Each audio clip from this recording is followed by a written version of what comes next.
sont cassés, on ne sait pas quel est le nom effectif des fonctionnaires au Congo et des agents publics. Parce qu'il y a des fonctionnaires d'un côté et des agents publics de l'autre. Mais tout ça émarge à la solde. Au niveau de la fonction publique, en 2016, on comptait 80 000 agents. Mais au niveau de la solde, donc tous les mois, on payait le double de ce qui était là. Et c'était inquiétant parce qu'il n'y avait pas un élément pour un indice à partir duquel on peut payer les gens. Donc chaque fin du mois, le coût de la masse salariale augmentait. Et du coup, ça pose tous les problèmes en matière d'équilibre budgétaire, d'ajustement budgétaire, etc. Et face à cela, on a dit, bon, on propose un certain nombre de solutions. Recensement des fonctionnaires pour savoir combien y a-t-il de fonctionnaires. En plus, harmonisation du fichier central de la fonction publique et des fichiers secondaires sur le fichier des soldes, de telle sorte que le nombre de personnes qui émargent dans le fichier central et les fichiers secondaires de la fonction publique correspondent à ce qu'on va payer tous les mois au niveau des soldes. C'était ça le problème. Tout ça, j'ai indiqué cela dans le livre.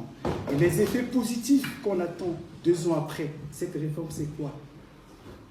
Grâce à cette action, à cette réforme de la fonction publique, l'État a pu virer, comme on dit, 1400 agents fictifs, c'est-à-dire toutes personnes confondues, fictifs, absents, déserteurs, tout ça, 1400. Et ça représente un gain de 10 milliards de francs CFA chaque année, depuis 2016 jusqu'à maintenant. C'est pour ça qu'on a dit quels sont les effets de cette réforme-là, 2 ans après. Voilà côté chiffres. Autre côté, modernisation. On profite de l'ère du numérique. On a dit que le Congo sort de 10 ans de guerre civile, on reconstruit, autant profiter de toutes les évolutions de la société, y compris les évolutions en matière de la révolution numérique. D'où informatisation des fichiers de la fonction publique et aussi plus tard celui des soldes, parce que le ministère de la fonction publique travaille avec le ministère des Finances, il doit être en symbiose avec tous les conflits de ministères qui apparaissent. Et à ce moment-là, c'est un chantier où on a recensé des fonctionnaires et des agents publics, on a essayé de procéder à la biométrisation du fichier. Donc il fallait faire de telle sorte qu'il n'y ait pas de tricherie au niveau des présences, etc.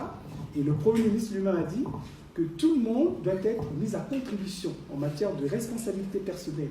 Vous venez, vous pointez, on vous contrôle, les chefs de service, les responsables d'administration, etc. Voilà l'action qui a été menée. Et après, nous avons souhaité à ce que le ministre de la fonction publique, Aimé Bininga, reste à ce poste. Mais le président de la République, lui, c'est lui le maître de l'horloge. C'est lui qui fait et défait son gouvernement. Il a changé, il a muté à une autre fonction, qui est le ministère de la Justice, qu'il occupe en ce moment. Et c'est cette mutation-là qui constitue l'épilogue de ce livre. Donc l'action entreprise s'est terminée par la promotion du ministre, par un poste cette fois-ci régalien au niveau du gouvernement. Ça, c'est l'aspect de la fonction publique.